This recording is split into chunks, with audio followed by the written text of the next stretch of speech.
mas que foram salmos que nasceram, que brotaram da experiência humana. Os salmos não são teorizações. O salmo nasceu da experiência mais profunda de corações que amavam a Deus, que conheciam a Deus.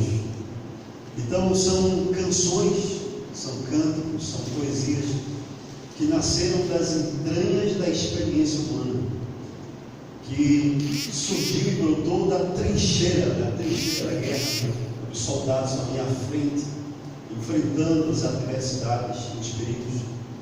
Então esses salmos surgiram, brotaram, nasceram dessas experiências. Por isso eles têm um poder extraordinário. Eles chamam a gente a entregar nossas vidas, nossas almas, nossas mentes, nossos corpos, nossos bens, tudo que nós temos e somos, aquele a quem nós adoramos, que é o Deus Todo-Poderoso. Este salmo em especial é chamado de Salmo dos Peregrinos. Peregrino é aquela pessoa que faz uma jornada em direção a um lugar sagrado, para desse lugar sagrado adorar.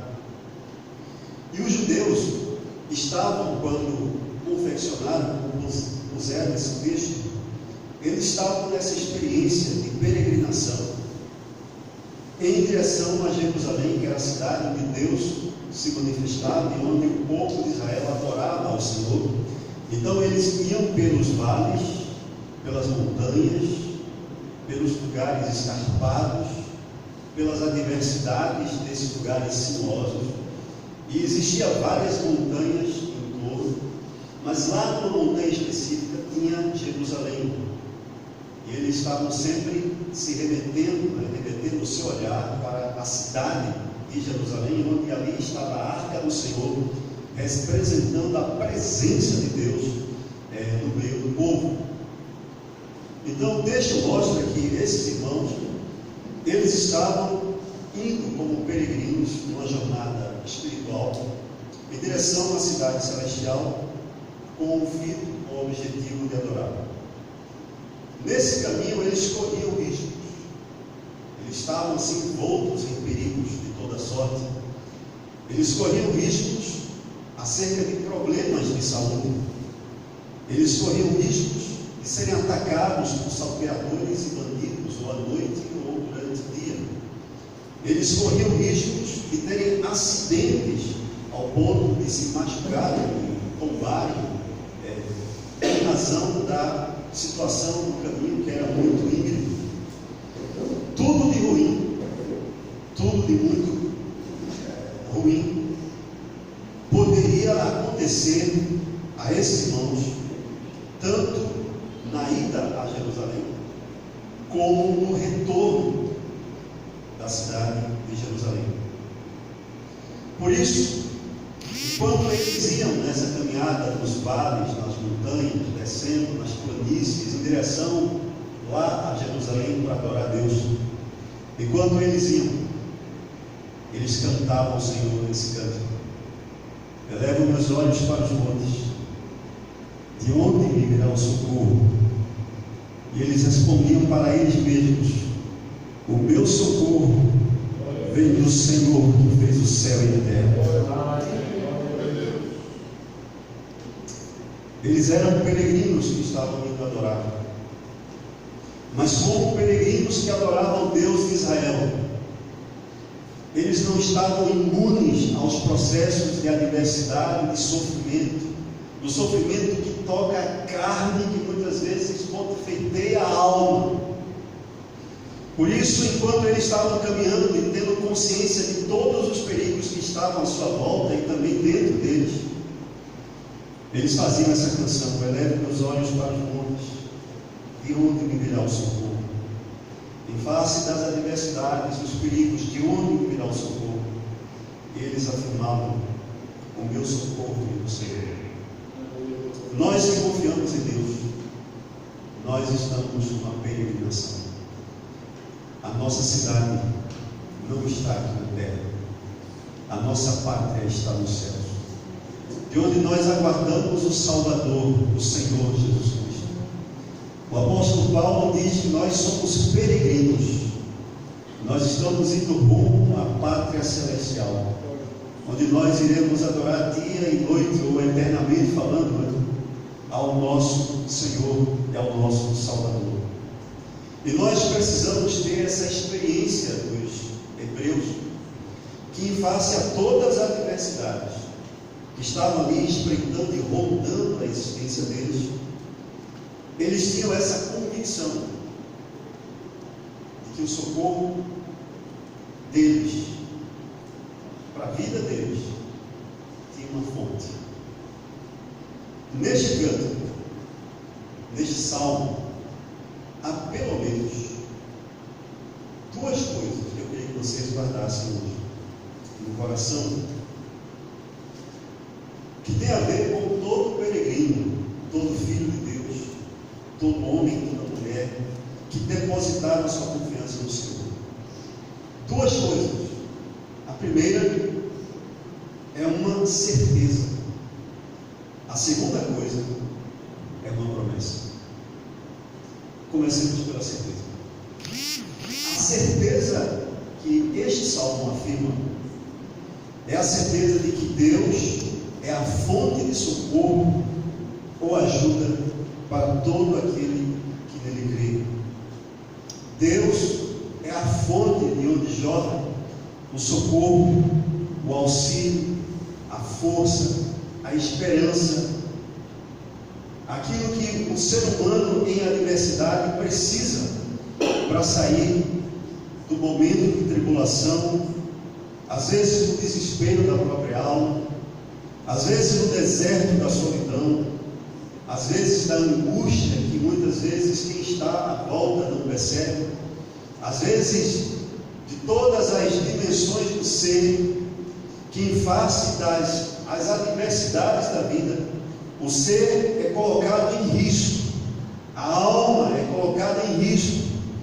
e neste momento o homem, a mulher que serve a Deus, percebe a vulnerabilidade do seu ser, quão frágil ele é, e como coisas pequenas, como uma bactéria, por exemplo, pode destruir, como uma rejeição de outro ser humano pode atacar profundamente a integridade da sua estima, ao ponto de desestruturar a própria personalidade.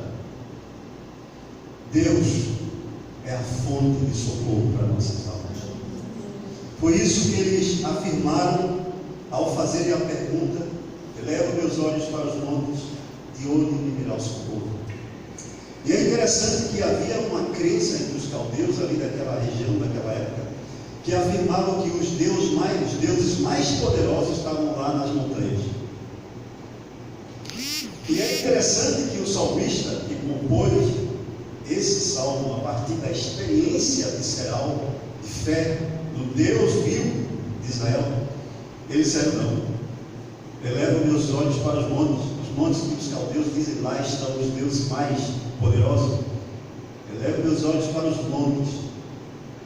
Mas ao chegar nos montes estavam os deuses dos caldeus, que é fruto da imaginação humana, que são os ídolos do coração humano. Mas esse erguer o olhar para os montes fazia com que os hebreus transcendessem os montes. Os montes, ali nos montes não estava o socorro.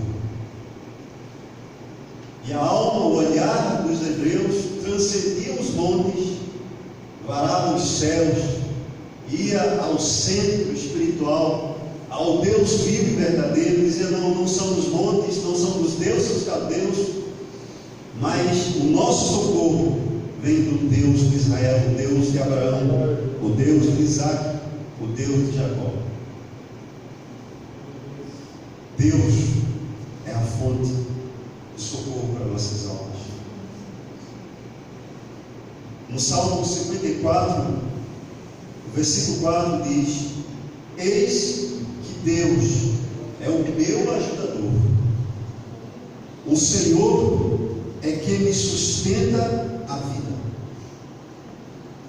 Por isso nós podemos entender que Ele, Deus, é o socorro que se presentifica, se torna presente em nossos sofrimentos e adversidades. No Salmo 46, versículo 1, diz: Deus é o nosso refúgio e fortaleza, socorro bem presente nas tribulações.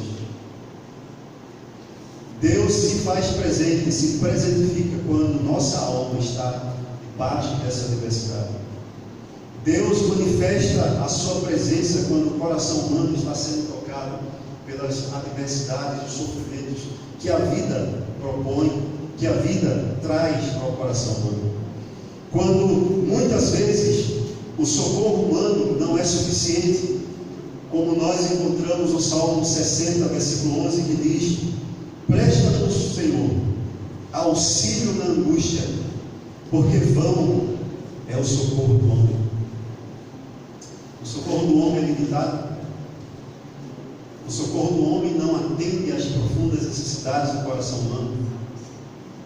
A mão humana não consegue ir onde a mão divina vai.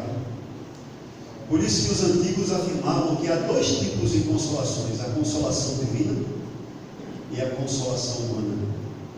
E os antigos afirmavam que a consolação humana é superior, a consolação divina é superior à consolação humana.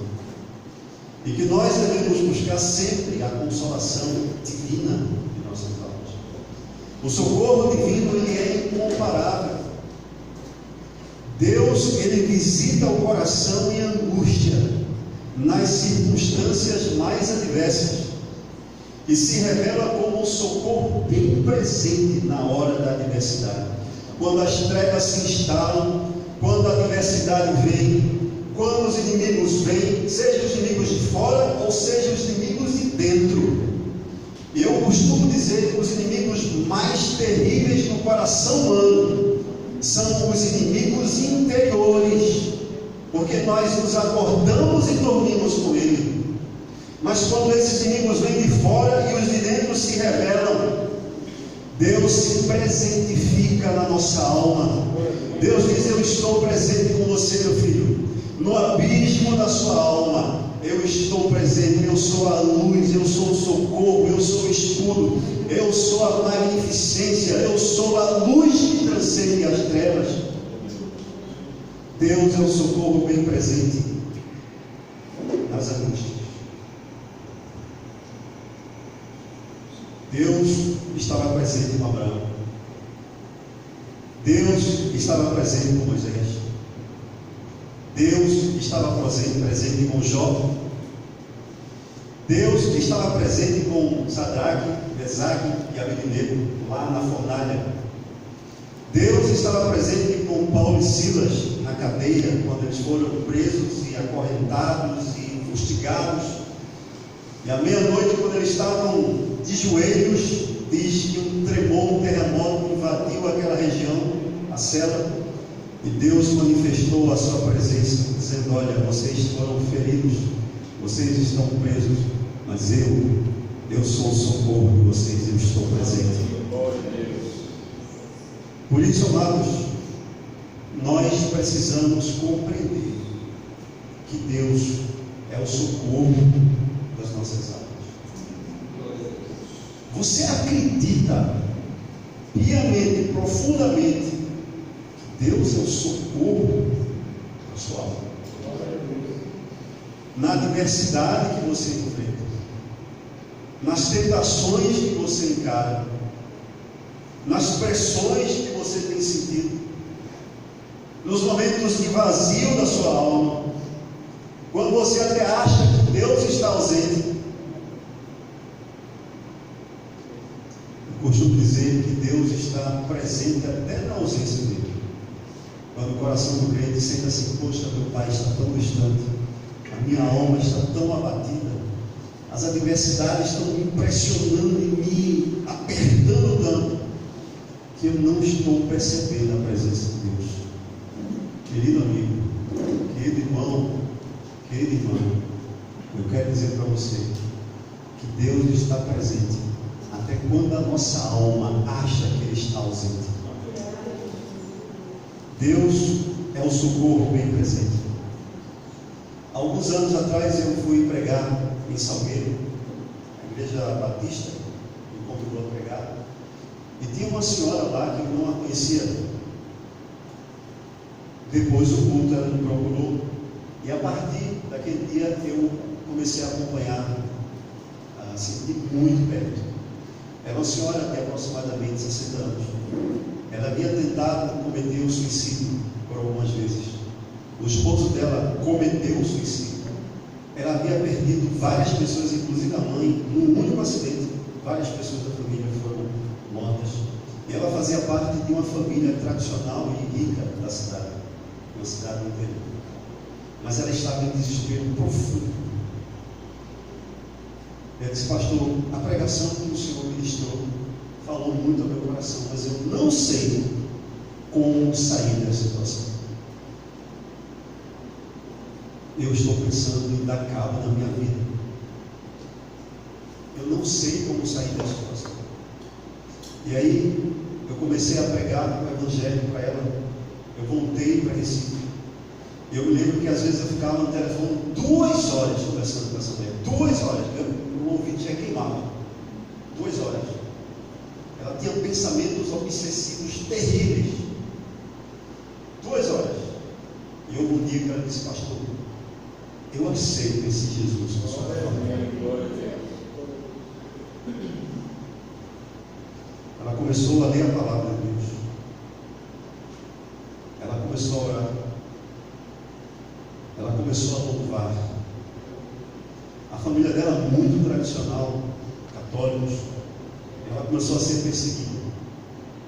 E eu sempre encorajava ela: persevere, porque esse Jesus que a irmã aceitou no seu coração, Ele é fiel, Ele é socorro bem presente, Ele vai manifestar a sua presença na sua vida.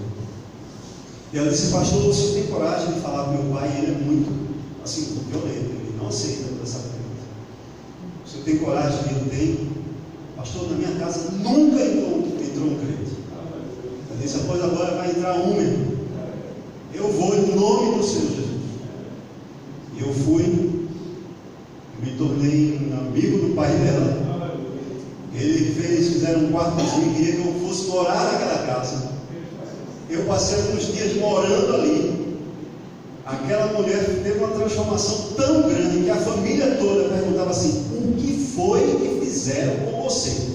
Aí ela veio perguntar a mim: pastor, o que é que eu digo?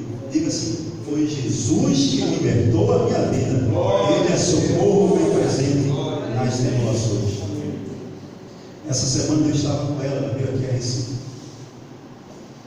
e ela trava lutas, mas ela disse: pastor, eu estou firme.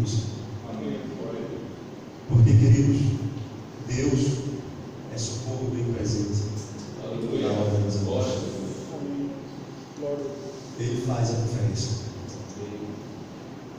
Ele invade as trevas densas que às vezes estão em torno de nós, que às vezes nos isola das outras pessoas. Ele invade essas trevas e ele encosta na gente e diz assim: eu estou aqui, Marcelo. Você não está só. Levanta a cabeça, ergue os olhos. É interessante que erguer os olhos entre os hebreus é um movimento de oração. É um movimento de oração. Erguer os olhos é dizer: eu estou tirando meu olhar do terreno e olhando para o divino. Amém. Meu olhar não está aqui na esfera das circunstâncias humanas. As circunstâncias eu percebo, eu não as nego, porque a fé não é a negação da realidade, não é fuga da realidade, é o enfrentamento da realidade com o poder do divino, do Deus vivo em nossas almas. Deus diz: olha, você vai olhar a realidade, você vai encarar a realidade, você não vai fugir da realidade, mas eu vou lhe dar um bálsamo, e você vai fazer isso com a minha presença. Você vai fazer isso com o meu amor na sua vida. Você vai fazer isso com a unção do meu Espírito. Você vai fazer isso com a certeza de que você não está só. Então, a primeira verdade que nós podemos tirar desse texto é que Deus, essa certeza de que Deus, Ele é o nosso socorro corpo bem presente nos nossos sofrimentos. A segunda verdade é que há uma promessa nesse texto. Qual é a promessa? É a promessa de que Deus é a proteção de todo aquele que nele confia. Deus é a proteção de todo aquele que nele confia. No versículo 3 em diante, você vê aí uma série de frases que vai remeter a gente a essa consciência de que Deus é a proteção de todo aquele que nele confia. E há uma imagem interessante nesse texto, que é a imagem que é atribuída a Deus, a imagem da sentinela, do guardião. No versículo 4 diz que Deus é o guarda de Israel. Essa imagem é a imagem do sentinela, porque no passado as cidades elas precisavam de um sentinela, porque a qualquer momento elas podiam ser invadidas pelos inimigos e serem absolutamente destruídas, devassadas. Então o sentinela tinha a responsabilidade de ficar acordado enquanto todo o resto estava dormindo, alerta, com os olhos assim aguçados. Quem, não sei se alguém trabalhou com segurança patrimonial, sabe que um vigilante, um guarda, ele precisa estar alerta aí. Todas as capacidades dele ficam aguçadas. Ele escuta um barulho de uma folha caindo numa noite. Ele vê um vulto entre as árvores. Ele fica alerta, aguçado. Assim, a expectativa de um movimento do perigo. Então os sentinelas tinham essa responsabilidade. E quando havia um sinal de perigo, ele alertava a cidade inteira para reagir contra os inimigos. E aí o salmista diz assim: olha, Deus é o sentinela do seu povo, Deus é o guardião do seu povo. E o texto diz: esse guardião ele não dorme, e quando nós dormimos ele vela pelas nossas almas, e quando nós dormimos ele vigia, ele está ali espreitando como um cão farejador a ação do inimigo. Deus ele não dorme, ele não tosqueneja, ele está ali presente.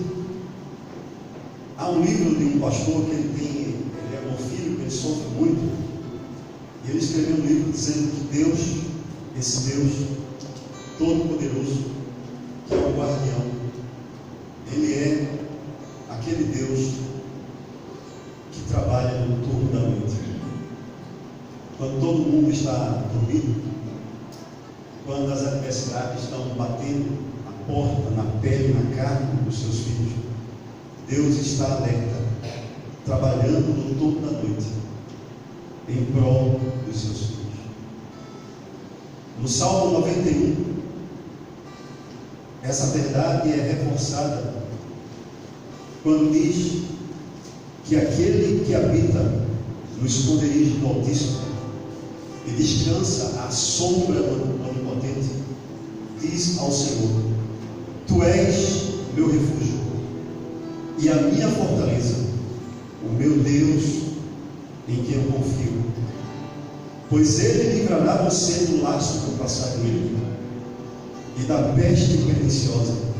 Ele o cobrirá com as suas asas, e sobre as suas asas você estará seguro. A sua verdade é proteção e escudo. Você não terá medo do terror noturno, nem da flecha que voa de meio-dia, nem da peste que se propaga nas trevas, nem da mortandade que assola o meio-dia.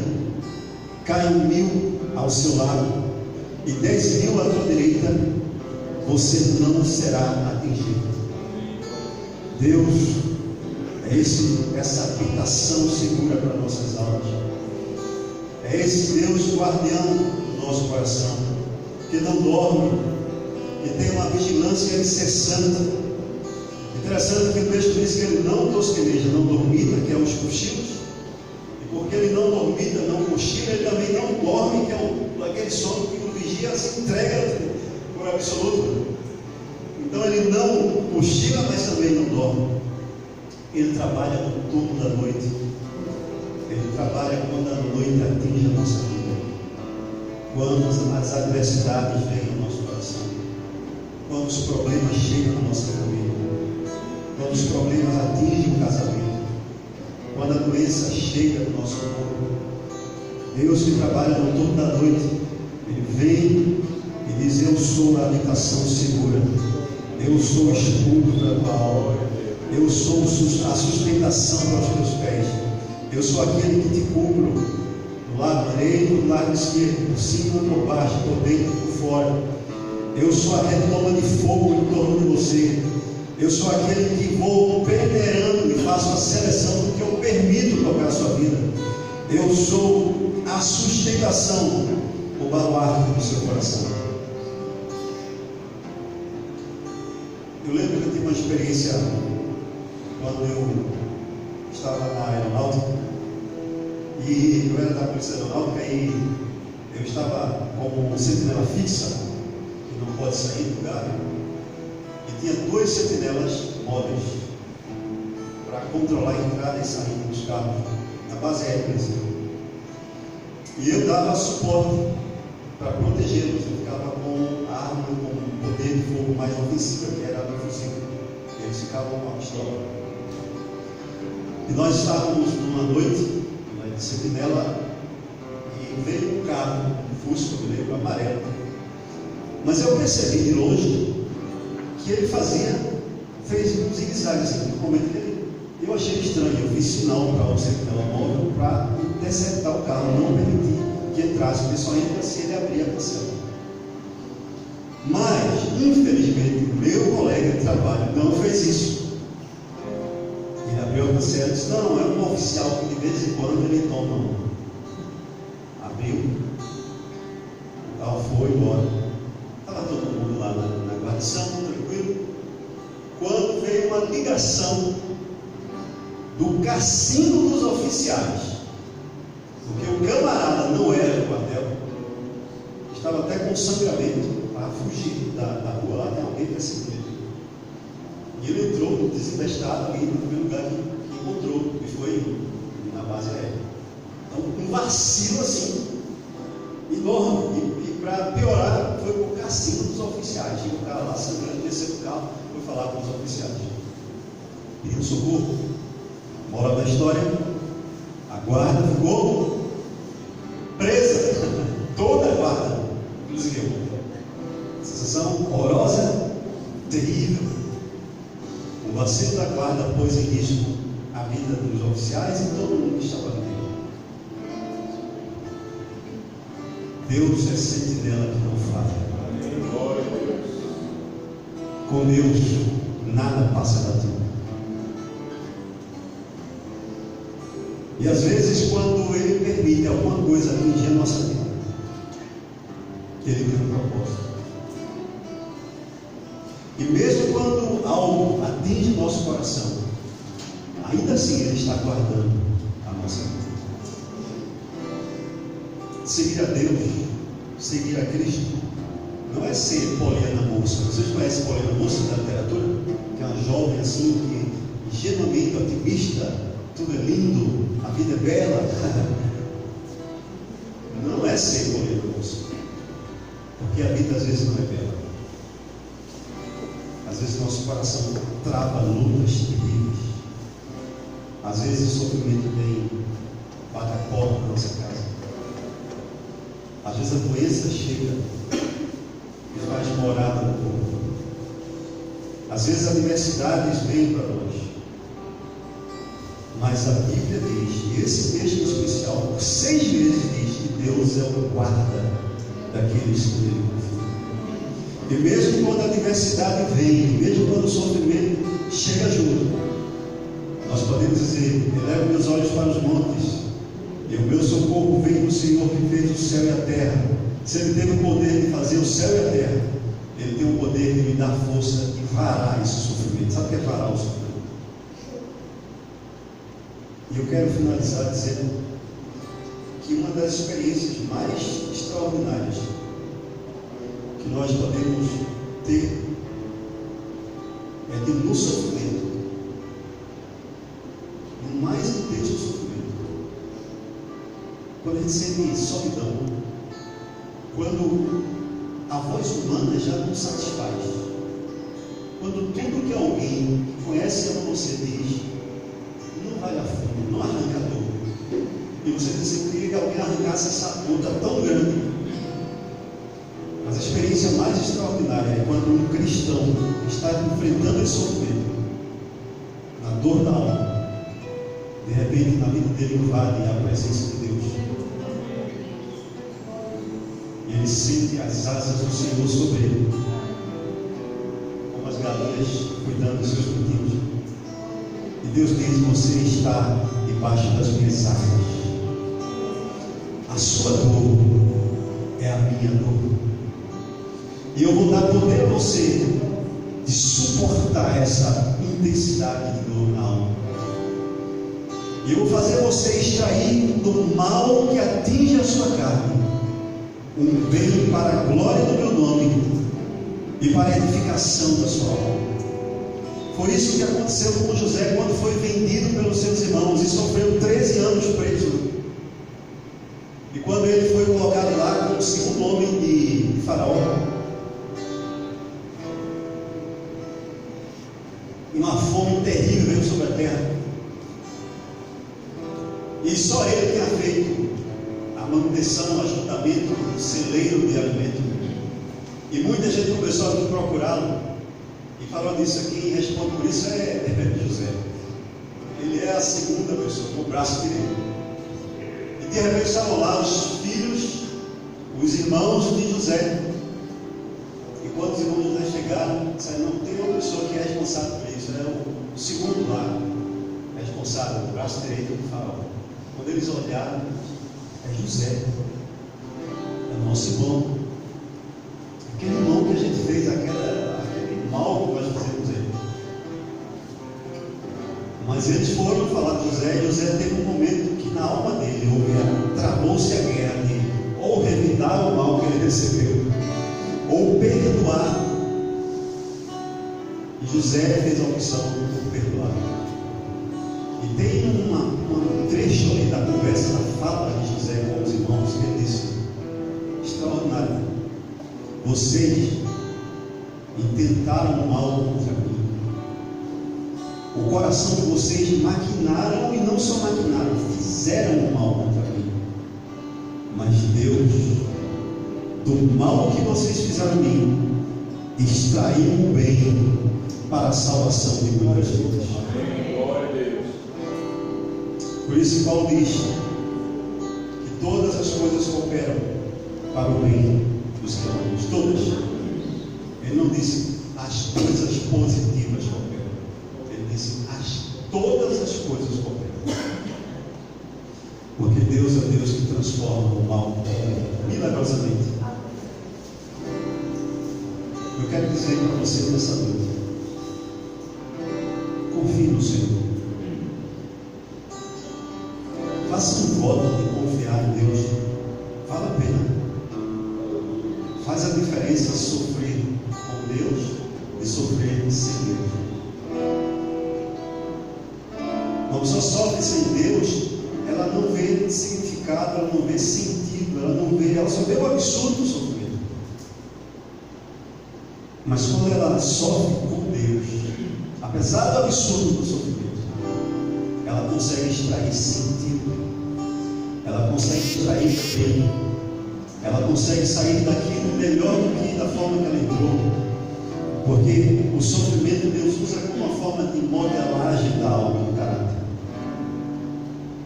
Eu desafio você nessa noite